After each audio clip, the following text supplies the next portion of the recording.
Een raadslid is volksvertegenwoordiger, controleur van het college en kaderstellend voor het college. Raadsleden die zetten het beleid uit waar het college uitvoering aan gaat geven. En op het moment dat de uitvoering gegeven wordt, zal de raad, het college, controleren of zij de taken goed hebben uitgevoerd.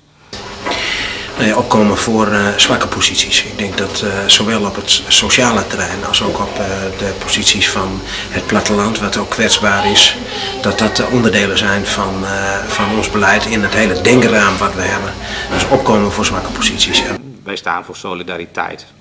Wij staan voor sterke schouders, moeten dus de zwaarste lasten dragen. Wij zorgen voor een eerlijke verdeling. We staan voor een sociaal beleid. Dat hebben wij altijd ook zwaar verdedigd in deze raad. Daar staan wij voor. Wij staan ook voor de ontwikkeling van de wijken. Daar hebben wij hele duidelijke uitspraken over gedaan. Daar hebben wij ook geld op gezet. En wij zijn een hele betrouwbare partner die wel samen met het CDA en afgelopen 4 jaar ook samen met de VVD verder hebben gewerkt aan deze mooie gemeente.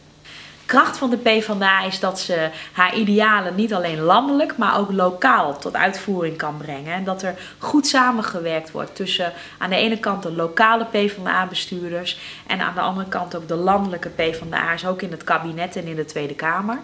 En we hebben dezelfde agenda. We staan voor goede werkgelegenheidsontwikkeling, voor meer banen voor mensen.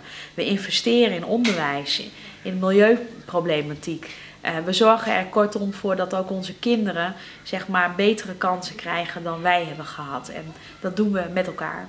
Nou, wat wij heel erg duidelijk willen laten zien, richting 3 maart is het, meen ik, dat er nieuwe gemeenteraadsverkiezingen zijn, is dat we de afgelopen 4 jaar het verschil hebben gemaakt. Wij waren de grootste deze periode. We hebben ook flinke resultaten geboekt als het gaat om welzijn en zorg voor mensen. We hebben de aantal bijstandsgerechtigden ook gereduceerd. Er zijn meer mensen aan de bak gekomen. We hebben slagen gemaakt richting de wijk. Ook bijvoorbeeld als het gaat om de speelplaatsen en de groenvoorzieningen. Dat soort zaken die hebben we behaald omdat we ook de grootste partij waren. We hadden veel invloed, we hadden initiatief. En ik hoop dat ook 3 maart de kiezers van Stadskanaal uit de gemeente ons het vertrouwen geven om daarmee door te gaan. Dus hou de Partij van de Arbeid de grootste. De Partij van de Arbeid maakt lokaal het verschil. Dat is onze boodschap en ik hoop van harte dat heel veel mensen uit Stadskanaal daarin redenen zien om ook weer het vertrouwen te geven aan de Partij van de Arbeid. Stem op de PvdA. Stem PvdA.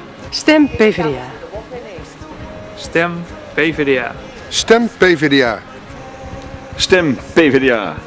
Stem PvdA. Stem op de PvdA.